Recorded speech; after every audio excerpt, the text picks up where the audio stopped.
हमने कथा में कहा रामायण पर्याप्त न पढ़ना, उस सांचे में ढलना होगा, चले राम के पद चिन्हों पर अब इतिहास बदलना होगा।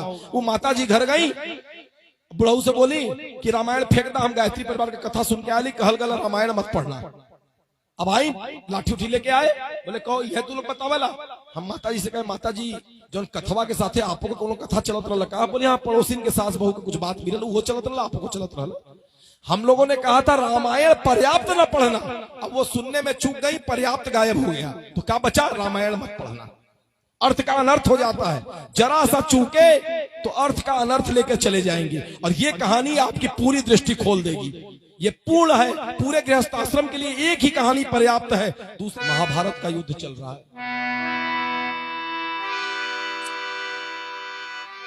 समर में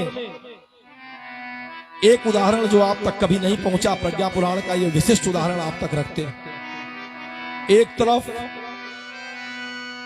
योगेश्वर भगवान श्री कृष्ण स्वयं सारथी के रूप में और महाधनुधारी गांडीवधारी अर्जुन, और दूसरी तरफ एक सदगृहस्थ आश्रम का एक व्यक्ति सुधनवा, भगवान का बच्चा अपने गृहस्थ आश्रम में रहते हुए जो कर पा रहा था कर रहा था, एक भक्त सुधनवा, और दूसरी तरफ गांडीवधारी अर्जुन।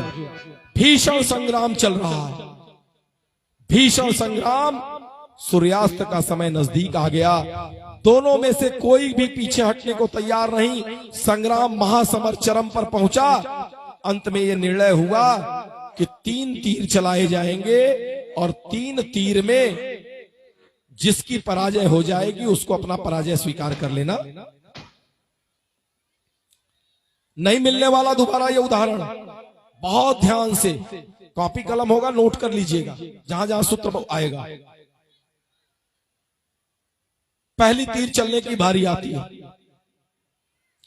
पहली तीर चलने की बारी आती है। गांडीव के ऊपर अर्जुन तीर लगाते हैं, और कृष्ण भगवान के मन में अपने बच्चे के हार का डर सताने लगता है। तो कृष्ण भगवान कहते हैं, अपनी शक्ति जोड़ते हैं। क्या कहते हैं, बहुत ध्यान से सुनना सराय पकवान वासियों, ये केवल वैज्ञानिक आध्यात्मवाद के प्रणेता पंडित श्री राम शर्मा आचार्य इस तरह की वैज्ञानिक व्याख्या दे सकते हैं। ब्रह्मांड में फिर दोबारा ये व्याख्या नहीं मिलने वाली आपको। केवल पावन प्रज्ञा पुराण ही आपकी ये दृष्टि ले जा सकता है, आपके देखने का नजरिया बदल सकता है। मैं तो साफ कहता हूं कि अगर गुरुदेव से जुड़ गए, युग ऋषि से जुड़ गए, और इस तरह के वातावरण में बने रहे, तो लोग कहते हैं कि मूवी समाज को बर्बाद कर रही है।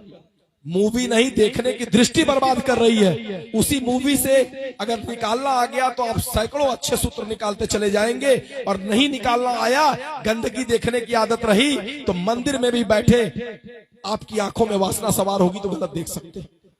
हमारे भारतीय संस्कृति में नोट कर लेना बच्चों, घर से अभ्यास शुरू होता है।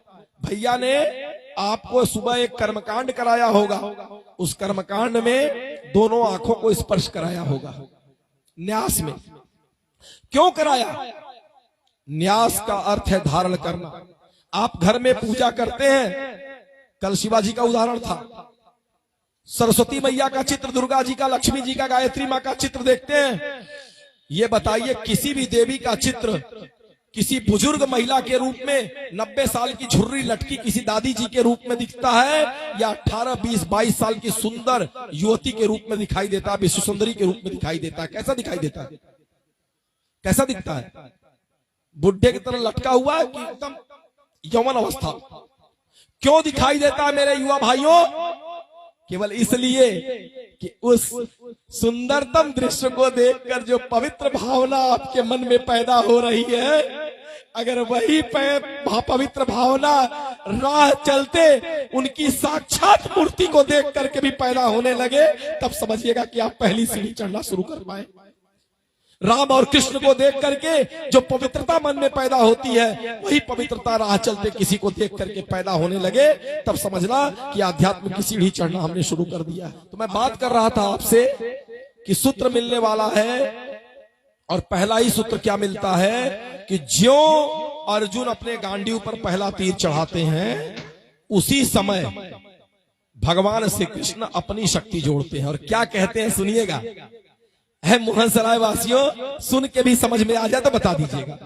कृष्ण भगवान कहते हैं और गोवर्धन को उठाने में और ब्रज की रक्षा करने में, गोवर्धन को उठाने में और ब्रज की रक्षा करने में मेरा जो भी पुण्य अर्जित है, मैं उस पुण्य की शक्ति को अपने बेटे अर्जुन के तीर के साथ जोड़ता हूं।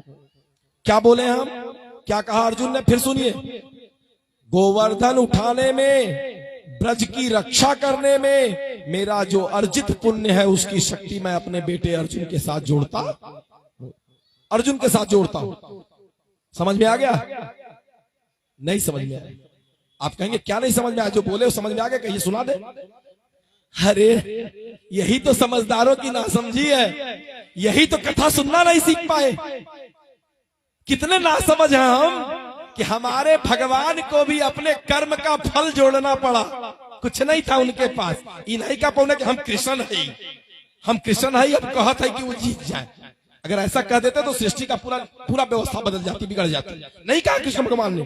कृष्ण भगवान ने क्या कहा, मेरा अर्जित पुण्य। भाई गोवर्धन उठाए तो हम भी तो कुछ मेहनत किए हैं, ब्रज की रक्षा किए तो हम भी तो कुछ श्रम किए हैं, कुछ कर्म किए हैं। तो मैंने जो ये श्रेष्ठ कर्म किया है वो अर्जित पुण्य, और हम चवन्नी छाप जिंदगी मंदिर में जाकर के, माफ करिएगा मैं मंदिर में जाने को मना नहीं कर रहा हूं, और पहुंचे, हमार भक्ति जगी और ले दनादन चावल चीनी धतूरा भांग रगड़ रगड़ के इहो ना पूछिला कि ये भगवान छछरा था कि भभा था कि दुखा था। अपन भक्ति जागल दे दनादन। और अब हम सब जल चढ़ा के गईली दूसरके का भक्ति जागल वो दे दनादन। उनका पीड़ा के पूछी, उनका दर्द कौन पूछेगा? कभी पूछा भगवान आपकी पीड़ा क्या है? हम आपके लायक बच्चे हैं, हम आपके योग्य बच्चे हैं, बताइए हम आपकी पीड़ा दूर करने में आपकी क्या मदद कर सकते हैं? हम अपनी क्या, भगवान दे दो, हनुमान जी हमारे बेटा का शादी करा दो, 1.25 किलो राम के काम के चक्कर में अपनी शादी करवे नहीं की, तेरे बेटा का ठेका लेकर रखे हैं। और उनको जो है वो कंप्यूटर वाले से, गठजोड़ वाले से और जो पंडित है उससे भी सस्ता समझ रखा है। वहां 51,000 में रजिस्ट्रेशन कराया, 11,000 में रजिस्ट्रेशन कराया। हनुमान जी को तू 1.25 किलो बेवकूफ बना रहा, 1.25 रुपए में मजाक समझ लिया। भगवान को इतना ओछा, इतना बौना बना दिया, इतना हल्का बना दिया भगवान को अपने। गुरुदेव के लिए कहते थे कई लोग मेरे जीवन में, चुप, गुरुदेव को चमत्कारी बाबा बना दिया। युग ऋषि हैं, वेद मूर्ति हैं, तपोनिष्ठ हैं, चमत्कारी बाबा नहीं है गुरुदेव। गुरुदेव ने एक किताब लिखी, बेटा साधना से सिद्धि, साधना से सिद्धि, साधना से सिद्धि। साधना करेंगे तो सिद्धि मिलेगा, प्लस माइनस लड़ेगा तो चिंगारी निकलेगी। सामान्य विज्ञान है। जब हम विज्ञान को नहीं जानते, जब हम किसी चीज को नहीं जानते और अचानक घटित होता है तो हमको चमत्कार लगने लगता। चमत्कार कुछ नहीं है, चमत्कार दुनिया में कुछ भी नहीं है। जो कुछ है वो व्यक्ति के साधना की परिणति है और कुछ नहीं है। भगवान को भी, पहला सूत्र नोट कर लीजिए, भगवान को भी कुछ करने के लिए अपने इकट्ठे कर्म फल का सहारा लेना पड़ा। कुछ नहीं है। कल भी कहा था भगवान बैंक का मैनेजर, सुना था ना, वो केवल हिसाब किताब रख सकते हैं। अगर कर्म किया तो द्रौपदी की लाज बचाना उनकी मजबूरी थी। अगर लाज न बचती द्रौपदी की तो वो लाज द्रौपदी की न लुटती, वो लाज भगवान की लुट जाती, भगवान से भरोसा उठ जाता, फिर वो सारी लाज भगवान की लुट जाती। उस दिन भगवान ने अपनी लाज बचाई थी, द्रौपदी की लाज नहीं बचाई थी। भगवान रोज लाज बचाएंगे, उनको अपनी चिंता है। उनके बैंक के ऊपर कहीं बट्टा न लग जाए, उनके बैंक पर, उनके साख पर कहीं बट्टा न लग जाए। उस भगवान के बच्चे हैं। पहला सूत्र। आइए आगे बढ़ते हैं। कथा शैली से भाव प्रभाव, मैंने पहले भी कहा था कि मैं कथावाचक नहीं, मैं व्यथावाचक हूं। भगवान की वो पीड़ा है, गुरु का वो दर्द है। मैं बात करता हूं आपसे। एक तरफ धनुर्धारी अर्जुन तीर चलाते हैं, भगवान कहते हैं गोवर्धन को उठाने में, ब्रज की रक्षा करने में जो अर्जित पुण्य है मैं उसको जोड़ता हूं। दूसरी तरफ की शक्ति कमजोर पड़ने लगती है। गृहस्थ आश्रम का एक सामान्य, जो सद गृहस्थ आश्रम में जीने वाला व्यक्ति है, वो भक्त सुधनवा कहता है कि हे भगवान, अगर मैंने एक पत्नी व्रतधारी ब्रह्मचारी के रूप में केवल एक पत्नी का चिंतन करते हुए एक पत्नी की भावना के साथ जीवन जिया हो तो मेरे ब्रह्मचर्य की वो शक्ति, जो अर्जित शक्ति है, वो मेरे तीर के साथ जुड़ जाए। इधर भगवान कृष्ण की शक्ति, अर्जुन की स्वयं की शक्ति, उधर सदगृहस्थ आश्रम में एक पत्नी व्रतधारी ब्रह्मचारी की शक्ति। एक पत्नी व्रतधारी भी ब्रह्मचारी में गिना जाता है, मैं राम को ब्रह्मचारी में ही गिनता हूं। और ज्यों वो तीर उठता है, दोनों तीर आसमान में चलते हैं, दोनों तीर टकराते हैं और देखते ही देखते अर्जुन का तीर जल के भस्म हो जाता है।